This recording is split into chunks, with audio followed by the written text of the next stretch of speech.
Welcome to class, everyone. Today's essential question is, what if? It's only one question today. It's the end of the school year. We're lazy. Effort is at a low and a premium right now. We're going to introduce today's teachers. I am Mr. Rabbers. I once got into a car with a complete stranger. My bike chain had failed. I was biking on my own. My dad is actually biking with me, but he had gone home, I think maybe to bring something to fix it. I was just walking my bike home, not too far away, like maybe a couple blocks, but a woman pulls up with her car. She has a child in the backseat and asks if I want to ride home. And I say no. And then she's like, "Are you sure?" I don't know how many times I said no, but then I finally just caved in and said yes. I'm crying. I don't know what to do. I'm maybe like 8, 9, or 10. So like second, third, or fourth grade. And she brought me home. She's very nice. My parents were livid that I got into a car with a complete stranger because, Not the smartest thing. it was not the wisest thing for me to do. So that was my stupid thing. Go ahead, Mr. Linton. Hi, I'm Mr. Linton. I was once introduced to someone, and during this introduction, they were like, "Hey, do you know this person?" And I said, "Yes." And then a very unkind thing about that person. And he said, "He's my dad." Oh. Oh, no. How did you recover from that? I did not. Okay. Was the relationship just scarred from that point on? I was not necessarily somebody I was ever going to see again. It was Okay. just a friend of a friend. Every time I saw him from that point on, for the rest of my life, really, I have not seen him in decades. But I was in high school at the time, for the record. It wasn't last week. But I learned a very important lesson that day. Yeah, don't lead with a really bad information. Yeah. Why say negative things about other people, first of all? I shouldn't have Very done that. Yeah. Let alone not knowing what this person's relationship was to said person. I'm Mr. Walter, and during the last play production, I gave the job of sorting screws to children. High schoolers. To children Who proceeded to who sort didn't them know the difference between the screws and did not ask. And I think this is on me because I should have known better. But for the record, they sorted the screws by color. And all of the Phillips bit and torque bit are all mixed together. It's a nightmare. So I think the lesson from this is color. They unsorted all of my screws. Color code the screws. Just dump paint into the box before you make set and then hope some of it sticks after you unscrew it all. That might not be a bad idea at this point. And despite all that, we are still the smartest guys in the classroom. Welcome to class, everyone.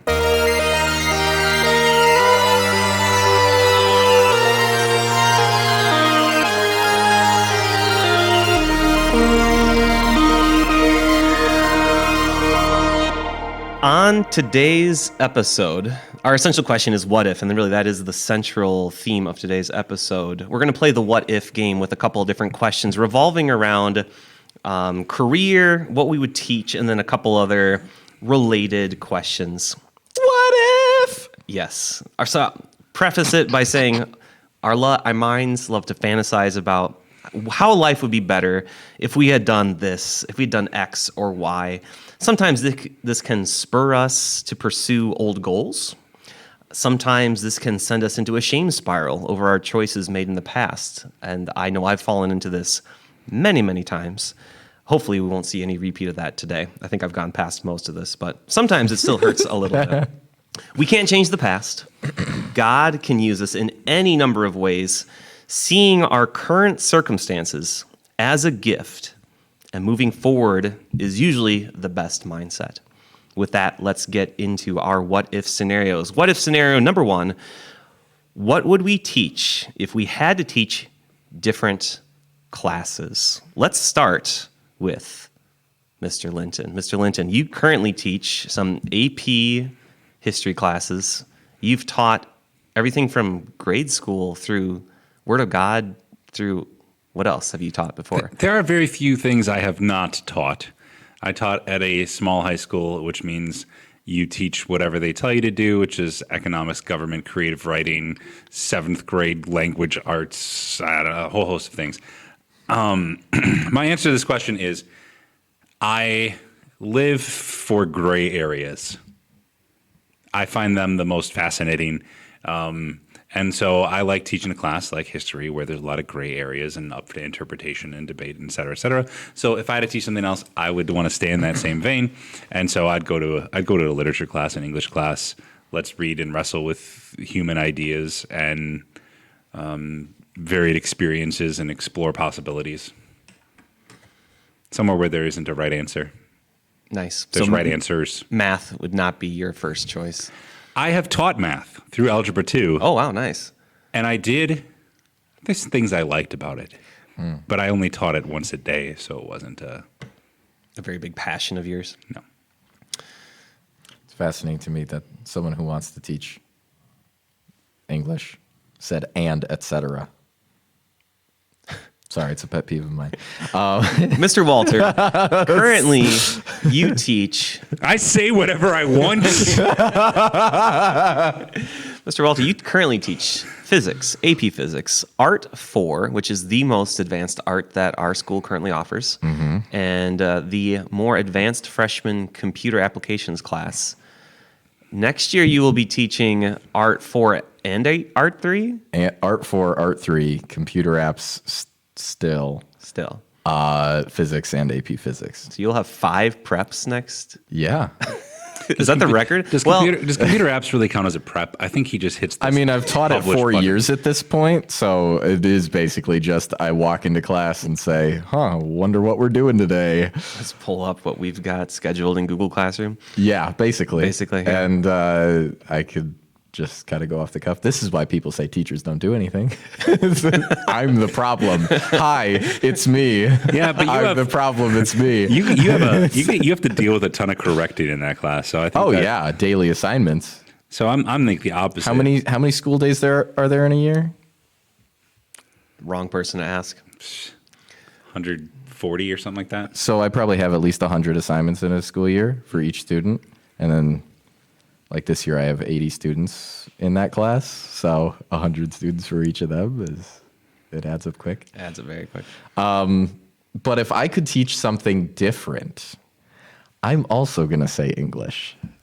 It was either English or history. So when I was in high school, I was debating what to go into because I wanted to do art, but I knew that wasn't a good idea because my father had been a professor of fine arts, so I knew how difficult it was to make it in art. And the college that we all went to, MLC, the Wells College of Ministry. Not sponsored, by the way. Not sponsored. Though if you would, MLC, if you'd like to get in contact with us. Oh, we would take the sponsorship, sure. Even if it's just some swag you throw our way. Yeah. Please, I'm always like. You could put our faces on some merch. We'll put your name in the podcast. Anyways, they didn't have an art major. They still don't have an art major, which makes me want to throw them out a window. But He doesn't mean that. He doesn't mean that. We would still love for you to sponsor us.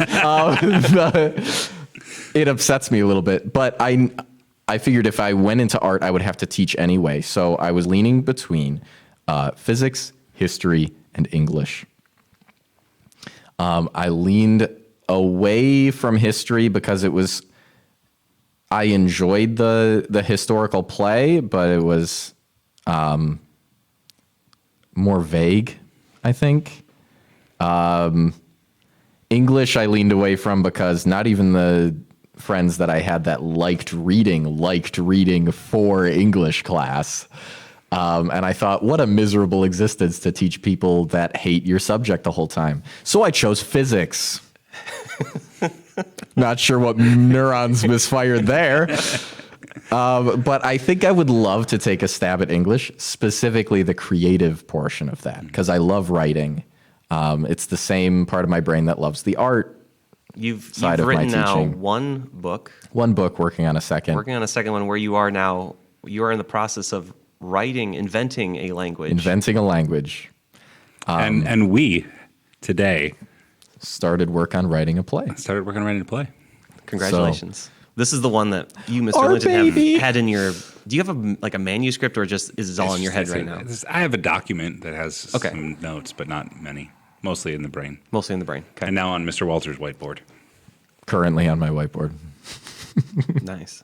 I look forward to that getting published or that getting out. So English and English, basically. For Are you going to say English as well? No, I don't. I don't have it. I've got. He's like, oh, no. Oh, I'm not going to touch that. I like reading. That was the subject I despise teaching. So I've taught I had fifth grade homeroom for 5 years, and I taught 5th through 8th grade science. Currently, I teach freshman physical science, biology, and just general chemistry. When I taught grade school, the thing that I despised teaching the most was reading, language arts, the writing, because I don't know. I enjoy reading. I don't know how to instill that in other students. Yeah, I don't know either. I don't know how you I'd teach love that. to learn how to do that. And you can teach sentence structure. You can show them what good writing looks like. I don't know how you teach students well how to write well, other than just giving them a ton of writing assignments and giving them feedback and making sure that they actually look at and read it. I think part of it's probably giving them new experiences to read so they can see different styles and draw from different things that they like. I think there's two parts there. Number one, the idea of teaching them how to learn how to love reading. By the time they get to us, I think it's too late. Yeah, it's Yeah. probably But too late. I think the science would say it's they have to do it a ton. Once you've read a ton, you really start to enjoy it because it becomes comfortable. But that's something that needs to be done early, and by the time they get to us, it's probably too late. But teaching them how to write, I would actually say, if you were to ask me what I'm best at, that is what I would say, is teaching students how to write well. Really? Yeah. Interesting. What is your take or like your philosophy of teaching writing? I strip it down to the building blocks of it and then put it back together piece by piece. And we examine each piece over and over again in class and practice. And I have like a lot of different ways we do that and give them feedback in large groups, small groups, individual over and over again. Nice. And then I have competitions to see who can write the best thesis statement, and they win fun prizes. And so then That's they see, helpful. Then they see other people's examples of, oh, that was good. What was good about it? Mine wasn't great. What was not great about it? And just over and over and over again. I would have enjoyed taking a class like that in high school or college. Anywho, what I wrote down a couple different things. So I've always enjoyed music, and this is kind of a theme that'll come up in a couple of these different questions, in that I was a band nerd, a choir nerd, a musical nerd in high school and in college. Sorry, I just had to get that And one out. so I play multiple instruments, I sing, and I always thought about doing something with that, going to MLC and doing something with that. I decided against it, thinking I'd rather just keep it as a hobby or an interest of mine, and I could still use it in different ways beyond just teaching it. So music was up there. One of my favorite things to teach in grade school was history. We had a U.S. history book that we went through for 5th grade, and especially once we got up to the Civil War, and Civil War all the way up through as far as we could get to toward the end of the year, was probably my favorite times to teach. It's just a personal interest of mine, that part of U.S. history, and finding different things to try to take it beyond the textbook was always a lot of fun, having them research different nuances. I also really love teaching the Word of God in grade school, and I would be curious to see how I would do at a more high school level with that. Yeah, so the Word of God would be also up there. If I had to teach math classes, it'd probably be geometry. Geometry was the best for me, math class in high school. I was so bad at geometry which and is trig. fun. Which holds up the stereotype, is like, you're either good at geometry or algebra. I mean, how I many was times? bad at both, but I was great at calculus. Don't ask me how. See, I love the shapes. I love the proofs. I know people hate proofs. Let's put that on a t-shirt. I love shapes, Mr. Rappers. I love the shapes because it's very concrete. I love the proofs because it is just a formal logic, and I love following that. The more abstract, rules for algebra I struggled with more. Also why I liked calculus, at least Calc 1, because that is also pretty cut and dry with the rules for deriving different equations. So geometry and calculus would be up there for teaching math, and then Word of God, history, music would be my other favorite ones. So basically, you just want to teach all of the classes. wanna I teach didn't know that the purpose of this was just to list every class that's being taught. I don't know. I just wrote all this because those would be my interests. No, that's fair. If I couldn't teach science, those would be my top picks. Probably. For the record, I'm with you on the proofs. Like that was the only part of geometry I liked. Yeah. Calculating area, I was like, I don't care. Okay, you give me the formula, I can plug anything into a formula. Why are you teaching me this? Just give me a list of the formulas. Yeah. I think with carpentry too, or other. Oh, with that other might be a fun. With other applications, I think geometry had the most applications for me, and then calculus, as it would turn out in physics, would have the most applications because you kind of need calculus to understand what's happening in physics. It is helpful. It's very helpful to He understand. invented calculus to prove physics worked. He being Newton. Isaac Newton. Yeah. But I mean, the AP physics that we teach is completely algebra based. I did have one student who had taken calc and was good at calc in AP physics, and it did help him with derivations occasionally, and knowing how different pieces fit together instinctively. We're going to move on. Next Great. question. What would we do if we didn't teach? What if? I'm going to take this one first. So staying with the music side of things, I was, for a time, considering going to Bethany Lutheran College in Mankato, Minnesota, mostly because one of my best friends, who was a year ahead of me, went to Bethany. Did you know my brother was on the billboard for Bethany for a while? No, he probably was on it when I was... That man got all the handsome genes in our family. This isn't Ryan right now. No, this is nope. This is the one that's getting married this summer. He got all the handsome genes. Looked like Superman, and they put him on a billboard.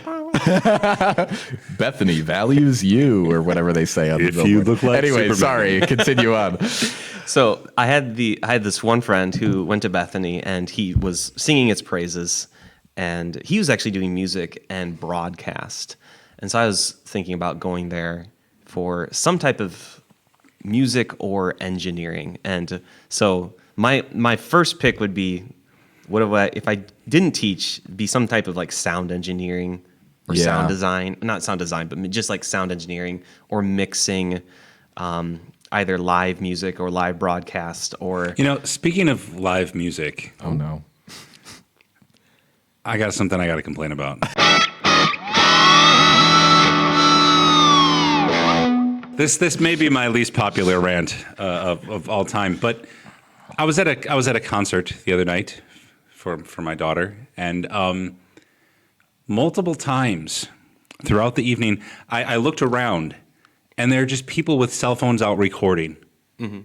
Just recording all over the place. There's just glowing screens everywhere. Now, I certainly understand that you want to capture this moment in your child's life and preserve it for posterity, but we live stream every event. You can the video is being made somewhere else with better cameras, better audio capturing equipment, and they're going to have a better angle than the back of the guy's head in front of you. Now, this is not just, I'm not trying to pick on people who, again, want to capture their children, and maybe they're trying to zoom in on their child on the stage, and if you want to take a picture or capture, but like, why are you recording the whole thing? We're doing that already. And that's not just like a kettle event thing. This is everywhere. It seems like anytime you go to any live event everywhere, half the people there are more interested in recording it than being present for the thing.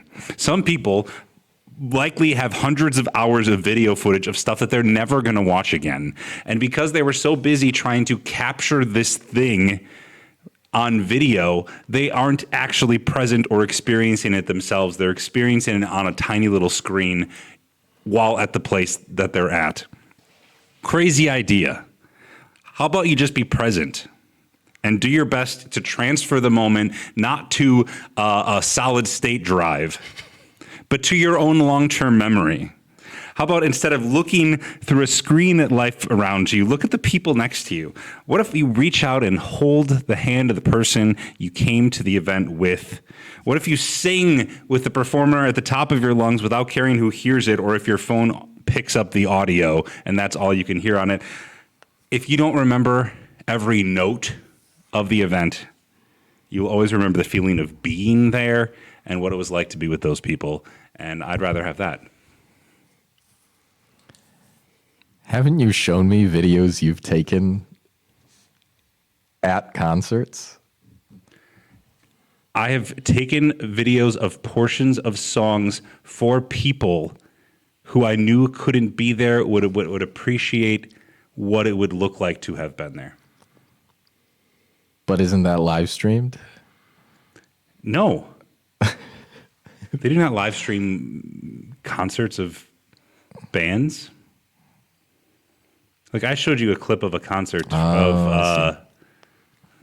Yep. Or I've taken one for, like, my kids who I know they have a favorite song of the artist that I'm seeing, so I'll capture a little clip of the song I know they love so I can show it to them when I get home to say, I was thinking about you while I was there. I'm going to give that rant an A because I think how many pictures of fireworks get taken every 4th of July? And then how many of those pictures get enjoyed Afterwards. in subsequent days after that? You will maybe, if you post them at all, I mean, they're usually bad compared to actually experiencing it. The whole idea of trying to capture as much as opposed to just experiencing as much, I think is a detriment to society today. So I'm going to give it an A. I'll give it an A. Wow, I did not see that coming after you criticized me immediately afterwards, but thank you. You're welcome. Going back to what I would do if I didn't teach. So sound engineering, and then I also said meteorology or storm chasing, because apart from being an astronaut, what little boy didn't want to be an astronaut growing up? I watched Twister when I was too young to watch it. Maybe when I was like mid 90s when it came out, and I probably watched it when I was 8 or 9 again. I feel like a lot of stuff happened around that time in my life. Anyway, Do you want to talk about that? no, not right now. How does that make you feel? I really wanted to just watch or chase tornadoes for research purposes, of course, not just to chase them. But I was not an artist when I was growing up. But the thing that I drew incessantly were rockets and a van with all this equipment on it chasing a tornado. I probably drew dozens, if not hundreds, of pictures like that in grade school. Particularly 3rd grade, I think. But anyway, we're going to go back to now. Mr. Walter, what would you do if you couldn't teach or didn't teach? Before I go back to that, I have another tangent about my brother at Bethany. Okay. Because it occurred to me right after I threw back to you, I don't think you fully understand just how handsome my brother was. He not only was on the billboard, he was on the brochure that they handed out to students that they were trying to get to go to Bethany. And they put him on it twice on the cover. And at least once, the recruiter told him that there was a student who became so obsessed with him specifically on the cover, they went to Bethany so they could meet him. So single-handedly, he's just pulling people in with his looks. That's how handsome he was. Wow. Is. And he's getting married, so he's going to be off the market now? He's off the market now. Okay. I'm still single. I'm not nearly as handsome. What would I do? You've never been on... Not be a model because I'm not handsome. I would like to be a professional hobo, I think. What? Elaborate. Just He wants to Walden, is what he's talking about. I would like to Henry David Thoreau. I would like live to off the grid. I would like to have a little house on a lot of land where nobody bothers me, and I could just he really wants make to make art and write things. Make art and write things, or I wasn't necessarily thinking about the the little cabin in the middle of nowhere, but also just, you know, get a van and just see the country and just live on the road. So either live a nomadic life or a Nomadic hobo hermit life. hermit life. Okay, but in the midst of this, you would be writing. I would and be just drawing, painting. just writing, drawing what I see, and you'd be living, eating, and eating about as well as I do now, right, probably. which for our viewers, he eats One about meal a day. One meal a day. Yeah, Don't be like Mr. Walter when you grow up. you can if your metabolism's like mine. I wouldn't recommend it for most of you. I'm trying to get at what would be your means of supporting this lifestyle. That's a good question. Would you be hoping to make proceeds from your art and your writing? Yeah, probably. Do a Patreon for your. I think that would be counterintuitive to Make be a hermit. vlog. Try to be a hermit, but also to maintain a Patreon and a connection with your followers. That's fair. You would need to stop at McDonald's for free Wi-Fi a lot. I've only had McDonald's twice in my life. Don't remember what I had. It did not make an impression. But they do have free Wi-Fi. Yep. Okay, I think we're going to go to Mr. Linton. Before we delve too much more into that, Mr. Linton, if you couldn't teach, what would you do? Yeah, I think the key is couldn't. This is probably not healthy, but I have no idea. Interesting. You could hobo with me. I don't We'll take a van across the country. I guess the question is it's not like you're fired tomorrow and you have to start from this point. I get it. Okay. I get the question. The reality is that I have not wanted to do anything else since 6th grade. What did you want to do in 6th grade? Be a teacher. I don't know what I didn't know, and then I decided I wanted to be a teacher, and I've not changed my mind ever. I've never even seriously considered anything else. I mean, there's certainly the fantasy answer, like rock star or something, but You could do that. Yes.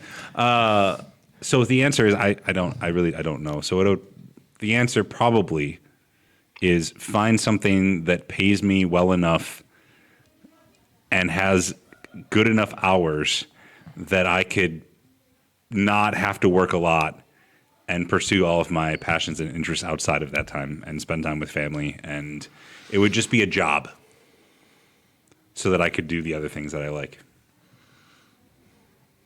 That sounds miserable. Well, exactly. I don't want to do that. Currently, my job lets me do, I get paid to do all the things that I really enjoy doing. Mm-hmm. That's pretty special that you have had this idea since 6th, 7th grade, and you've just been able to follow through on it, and God's blessed you through it greatly.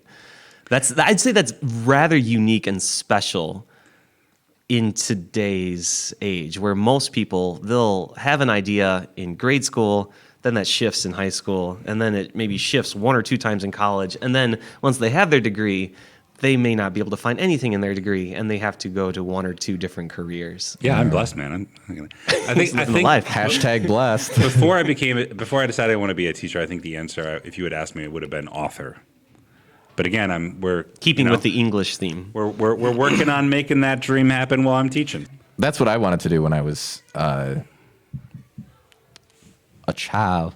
I wanted to be an author and illustrator together so I could illustrate my own books. But I figured by high school, it's only the top % that makes it as an author or illustrator, probably. No idea. It's probably not a large percentage. No. Next question. If we could build our own school class, from the ground up, what would it be? Let's go with right back to Mr. Walter. Oh, no. Or do you need to go to someone else before you think about this? I had a question about your question. Sure. Does this have to be a new class? Or is this a class that we're teaching that we could do anything with it? It's a new class, It's right? a new class. That's how I took it. It's a new class. You're giving carte blanche. Whatever institution you're at is very liberal with whatever standards they adhere to. It's like whatever you think is important for students to know about. So regardless of any state or national standards or any other guidelines, it's like, what would you be excited to teach because you are interested in it and you think it's really important for students to learn about this or do this? I would love to teach astronomy to a core group of students, like 5 to 10. Keep it small. Wouldn't we all love a class group of Yeah, 5 to 10? that's why it's one of my conditions. It's got to be a small class. Yeah, Because that then was you can physics this actually... year. That's- I had it with physics this year, and it was beautiful. Yeah. Must be nice. Must be nice. Must be nice. I'm not having it next year, I don't think. It's already gone. But it's Never know the good wonderful. old days until they're They're gone. already gone. Cue the country music. Slide guitar. And with that, because when I took astronomy in college, I learned things that I feel like I should have known way before college, right? Because this is how the world works. And it's things like, hey, did you know your shadow points north at noon because you're in the northern hemisphere? That feels like a no-brainer I should have known by like 6th grade tops. I didn't learn that till college. So like all of these great pieces of information about how the world works and how the universe works that you can pass on to students it feels like a great opportunity. But also you get these really fun things, and this is why I put it in this instead of what would I teach if I could teach anything else. Mm-hmm. But you need to do the labs too, right? Like you need to be able to take the class for night labs, map the moon, look at nearby galaxies, have a good telescope to work with. So that would be like the dream class. I think that would be a great time. There's so much great science within astronomy Yes. because it is the science of astronomy is purely observational. You can't really do any experiments with Correct. traditional science. Yeah. So you're having to pull from, if you look at how they figured out the distances between, just starting with the sun, moon, and earth, they had to pull a lot of different geometry and just very precise observations. First, they could gauge the relative sizes, and then once they figured out the actual size and distances, they could figure out, and I think one of the linchpins was, the last linchpin to fall was the distance between the sun and the earth, and they had to wait for a transit of Venus. They had to do the parallax measurement from different points on the earth. It's really fun. It's really math. cool. Like the history aspect of it, the political aspect of it, because you look at how the church had its kind of Church influenced it. grip on all the scientific teachings of the Middle Ages. And then the interesting Copernicus applications. and Galileo. Yep. Copernicus was the first one to say, went up against the church and said, no, we aren't the center of the universe. Yeah, but he published that right before his He death. published it right. And he gave it to his friends well, on his deathbed and said, now you can. And then Galileo also went up against the church. And the reason that the church was so adamant about it is because their observations didn't work. Because they knew they were right. Earth wasn't the center of the universe, but their observations didn't hold up with retrograde. And Ptolemy's version with epicycles did. And that's one of the beautiful things about science. Your model can be wrong and still be useful. It's how we got to the moon on Newton's theories. He was wrong about gravity. It was good enough to get us to the moon. I'm going to go next. So if I could build my own class from the ground up, I would teach a history/philosophy of science, where we would just be very similar to what we excellent. just talked about with astronomy, but we do that with as many aspects of science as I could research and have a good handle on, because I think science when you look at science through an historical lens and about all the changes that happened over time, it really opens up your perspective, and it makes science more human. Whereas you see it as very, very clinical and clean in a textbook.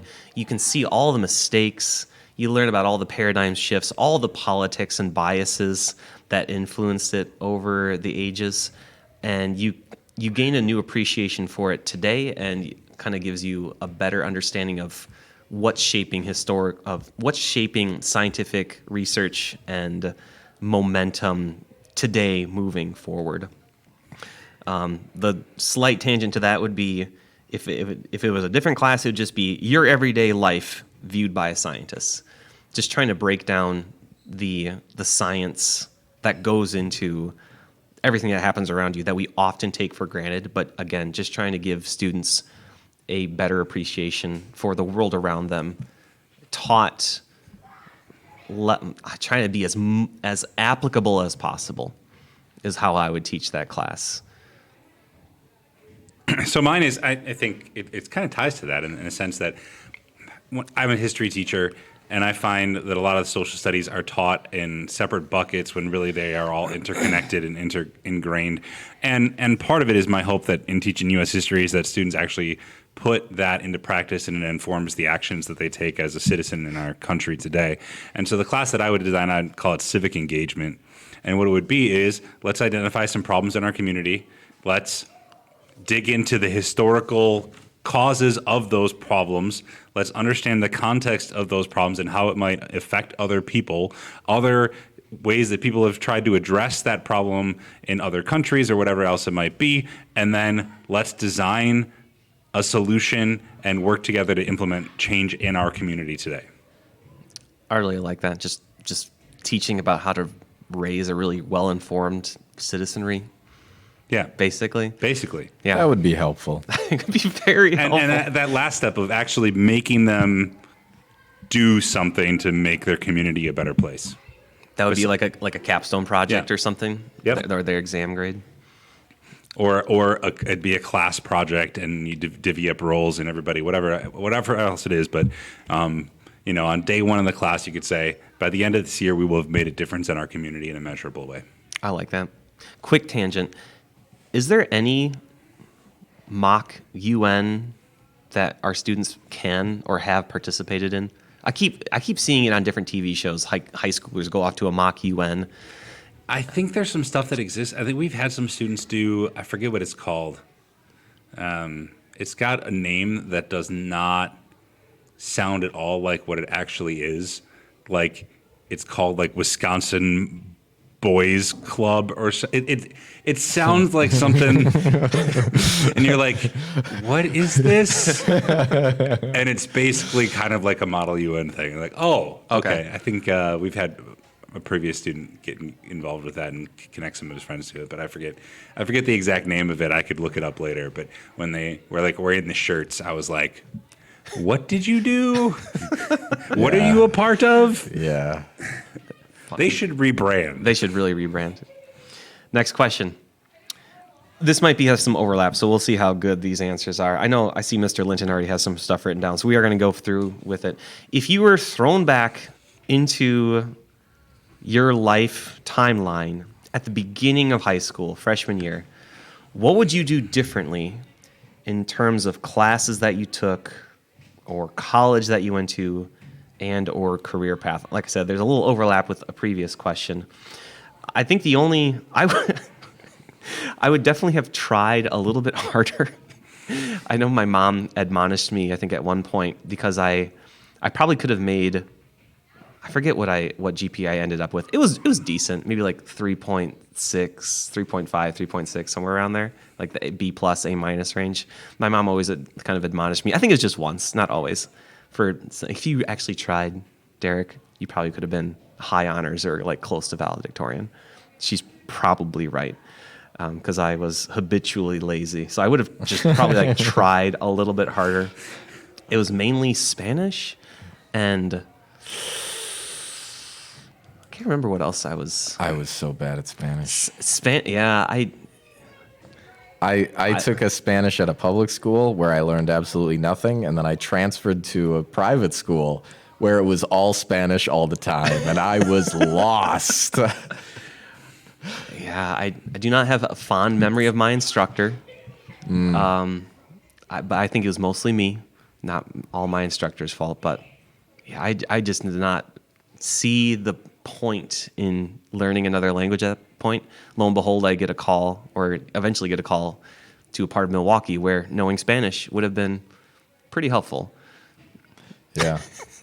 Ironically. Hindsight's 2020. Anyway, I would have been interested in just trying to go to Bethany, doing their media arts degree, just to see what that would have led to. It could have been disastrous. That's probably why God has me on my path that I'm on right now, because anything else could have been easily a lot worse than I picture it. But Mr. Linton, what would you? I see you have some stuff written down. Well, yeah, I'm shows things that I don't believe would have altered my path. But I thinking back, going into high school, I was so concerned about fitting in and being cool that I made some poor decisions. Like in grade school, my favorite thing all year was like doing the school play at the end of the year. When I got to high school, did I do plays right away? No. Because you didn't like just the wrong crowd, or you wanted to just maintain your social connections? I honestly can't answer that. The other part too, so I loved singing. I did not do choir my freshman year of high school because I thought that, it was not cool in grade school to do choir. Mm-hmm, right. So I'm like, well, I'm not going to do choir in high school then because that's not going to be cool. There were like 10 of us, I think, who were not in choir. And I was like, well, are you kidding me? I just didn't know. But I was trying to do what I thought would set me up to be a cool kid or whatever. Sure. And then I didn't do what I enjoyed. And I didn't really do much for co-curriculars, which limited the people that I was exposed to and my growth in a lot of different ways. And if you didn't know, listeners, I'm the head of the theater department here at the school and love it. And I don't know why I didn't do more of it earlier in life. Did you do a lot of it at MLC? No. Oh. Interesting. I think it was fear of failure. Oh, sure. If I went out and I got cut, that would hurt. So you did zero theater at MLC? I did some. You did some. Okay. Yeah, I did a couple of shows. Gotcha. Directed one. Nice. Yeah. But I should have done more. Could have done more. Mr. Walter, time machine. I don't know. Can I change everything? You can talk about as much or as few as you like, and I feel like I should have inappropriate. been better with languages, considering how much I love linguistics. Yeah, because you're writing a language, and you're gonna I'm tell your younger bad at self. Spanish, and I feel like that's a little fundamental in it. Yeah. Did any of you take Latin? I did not have the opportunity Okay. to take See, Latin. I took. There's only 1 year Latin available, and if this probably would have solved it for me, if there were 2 years of Latin, that'd been great. Because I liked first year Latin, but they only had 1 year, so we had to do then Spanish if we wanted to keep going. Yeah.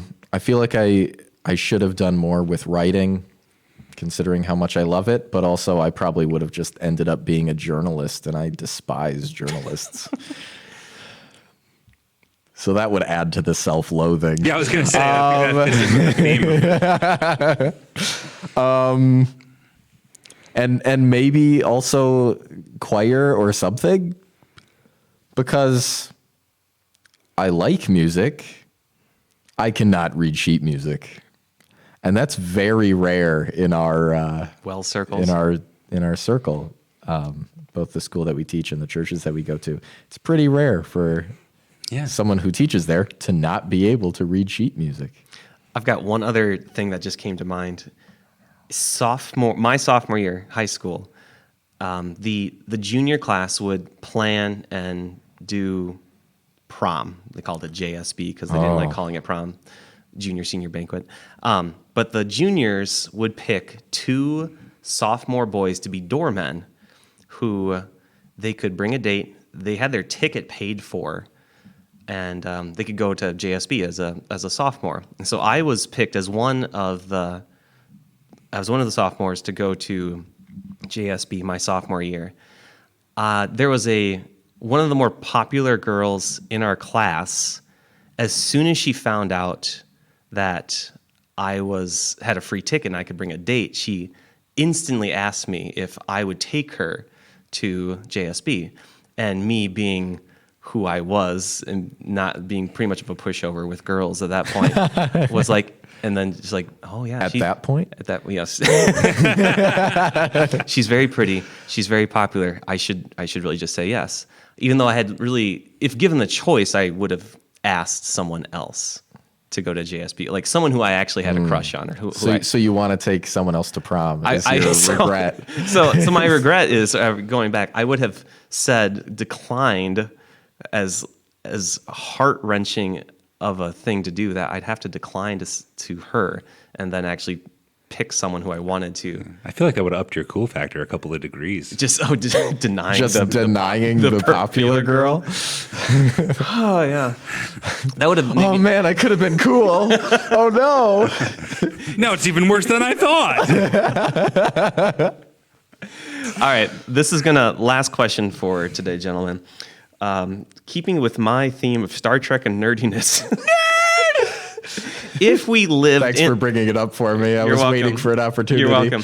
If we lived in the Star Trek future of not needing to work for money, because in the Star Trek future, there's, at least for like Earth and the Federation, from what I can tell. Okay, we got it.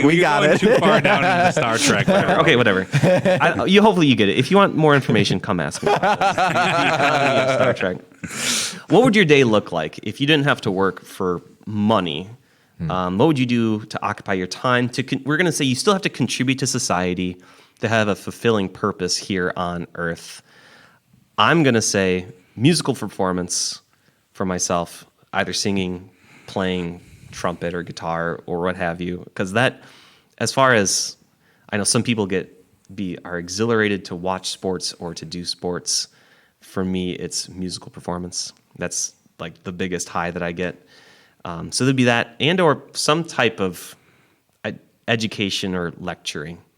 I just it's like completely fantasizing here. No grading, no classroom management. It's like whoever wants to talk about this particular subject that I want to talk about today, I'm going to set up a forum, and it'd be what's the Socratic method. Yeah. That idea of just like, we're going to have a discussion. It's only people who want to be there, all ages, but if you have something to say about this or something that you want to learn about, that's how I would contribute to society. Musical performance and lecturer. I'm trying to decide what it says about Derek's psyche, that in both of his dream scenarios, there's just a bunch of people sitting around listening to him. Oh, yeah. Yeah, I don't know. It says you're real cool, Derek. That's the only reason. Cool. That's the only reason why I had gotten to teaching. So then it forces them to actually be around here. We've gotten to the bottom of it. Yep. The psychology. Yeah. That's you just needed your parents to listen to you more. I think we cracked it. Yeah, my answer is just pretty much exactly what I'm doing now, except that there would be a higher percentage of people in the room who actually wanted to be there. Yeah. That's it. That's all it. That's all I got. The idea that you could teach people who actually want to learn. Yeah. Mr. Lynn's already living the dream. That sounds nice. Let's just be that top 10%. Yeah. Idea. Yeah. Mr. Walter? I think I would be a professional hobo. Bringing it right back around. You asked earlier, how are you going to pay for it? Now you don't need to. Now I don't need to. Now I can just write and make art and drive around in my little hobo mobile. Just go to the replicators for your free food. Oh, absolutely. Once after you buy any of them. So, yeah, my contribution to society is to not interact with it. I think that would be beneficial. Interesting. It's a little dark, but closing thoughts on this maybe first of a few what if episodes if we ever need to come back to this well and we're out of ideas. What if we were zombies? No. What if something about Doctor Strange? I don't know. The only thing that pops into my head when you say what if is the Marvel what if. Oh, yeah. Yeah, I did think about that. I was trying to think of a way to intertwine it with this, but This episode brought to you by Marvel. if only. I don't have many Bringing the big bucks now. Yeah. We upgraded fast. I don't have many closing thoughts. I looked at this as just having a fun episode, and for what it's worth, I learned a lot more about my co-hosts here, Mr. Linton and Mr. Walter. And it also is, like I talked about at the beginning, you do have to kind of somewhat seriously kind of be wary of causing yourself grief and shame over your past decisions, and that you can't change the past. You just can't. Yet. No, you won't be able to. Backward time travel is not possible. Probably. On the next episode. But to kind of forgive yourself for your past, learning to do that can be beneficial. And like I said, I've had to work through a lot of stuff, a lot of mistakes that I've made, and had to forgive myself for a lot of stuff and move past it and look forward to the next part of life that God has in mind for me. Mr. Linton. Yeah, for me, just to engage in this requires I have to suspend a lot of things. I try real hard to instill in myself and my students that your past mistakes don't matter. What matters is what you learned from them. So the idea of going back and changing anything about the past makes me a little uncomfy, because then if I had changed that, what would be different about me now, and would it actually be better? Mm-hmm. I don't know that it would, and maybe that's why you heard that in my answers a little bit. It's like I really like what I'm doing. I like where I am, and so it's fun. It can be fun to do this, and I agree, Derek. I was thinking the same thing. I learned a lot about each of you in all of this, but don't regret. Because every mistake in the past is a chance to learn and move forward and become a better version of yourself. And so those mistakes made you who you are today, and you are forgiven for them. I think that's if you look at the difference between Mr. Linton and myself, at least in how we view the past, Mr. Linton having his mindset from very early on has very, very greatly benefited him in where he's at now. Whereas I'll say I think I've had to work a lot more on that. And you can get to that point. If you're not at Mr. Linton's level right now, this is my level. you can work on that either on your own, or if you need some help from a professional, that can be sometimes beneficial to you. Anyway, Mr. Walter. Go talk to a therapist, everybody. I think agreeing with what you all said, it's a fun activity to try and think about the past, but it's very few of us that make it through life, as the tattoo would suggest, with no regrets. And just being comfortable with your regrets and the mistakes that you've made. So my homework for all of you today is to ask your parents or grandparents and see if they have any regrets. Or if, as I probably suspect, it all just kind of works out in the end. If you, I don't know what to say about that. if you have any ideas for another What If episode, if you could send those to us, either a comment on this video or audio file podcast. Can you leave comments in Spotify? You can leave comments in Spotify. Okay. We don't see them necessarily. I have to go back through and look and see if anyone has left anything manually because of the way that they disseminate. Yeah. We also have an email. I edited it out, but last time I tried to spell it 50 times before I got it right. I'm just going to say it. I'm just going to say it today. smartestguyspod@gmail.com. That's smartestguyspod@gmail.com. Your proposals for our next What If episode. I always do put that in the description on the YouTube videos too, so you can just click on it right there. Thanks for listening in, everyone. Class is dismissed.